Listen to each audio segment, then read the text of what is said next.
Hi friends, good morning all. আজ এখন বাজে 7:30। আমি জাস্ট এই ঘুম থেকে উঠলাম। শ্বশুরবাড়িতে এসেই প্রথম আমি এত বেলা পর্যন্ত ঘুমালাম। এত বেলা পর্যন্ত ঘুমানোর কারণ ছিল, কাল আমার বরের একটা বন্ধুর বাড়িতে আমাদের ইনভাইট ছিল। তো সেখানে খেতে গিয়ে প্রচুর লেট হয়ে গেছে আসতে, প্রায় মোটামুটি 12:30 বেজে গেছে। আর কালকে তো প্রচণ্ড বৃষ্টি হয়েছে, সেই জন্য 12:30 মানে কেউ কোথাও নেই, সবাই ঘুমিয়ে পড়েছে। তো অত রাতে আসার পরে ঘুম হয়নি। 12:30 এসেছি, এসে হাত পা ধুয়ে ফ্রেশ হয়ে ওষুধ খেয়ে শুতে মোটামুটি প্রায় 1টা বেজে গিয়েছিলো। তো ওই জন্য সকালে ঘুম থেকে উঠতে অনেকটাই প্রায় লেট হয়ে গেছে। তো শাশুড়ি কিছু বলেনি, কারণ দেখছে তো যে একটা কারণের জন্য লেট হয়েছে। তো কালকে ফিস্ট ছিল, ফিস্টের মধ্যে ছিল রুটি, মাংস আর মিষ্টি।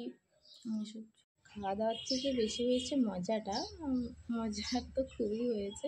তারপর মধ্যে বৃষ্টি পড়ছে, ওয়েদারটাও খুব ভালো ছিল। তার মধ্যে ছিল দুটো বাচ্চাগুলো এত বিচ্ছু আর এত জ্বালাতন করেছে আমাকে যে কী বলবো। তাই হোক, মোটামুটি খুব ভালোই কেটেছে ফিস্টিটা। আমি কাল ওখানে গিয়ে ব্লগটা বানাতাম, কিন্তু ওখানে তো লাইন ছিল না বৃষ্টির জন্য, তার জন্য ব্লগটা বানিয়ে উঠতে পারিনি। আর সকালেই গল্পটা তোমাদের সাথে শেয়ার করলাম। যাই হোক, শেয়ার করে আমার মনটা একটু হালকা হলো, তোমাদের কাছে সব কথা শেয়ার করি। তো আজকের কথা এখানেই শেষ, টাটা।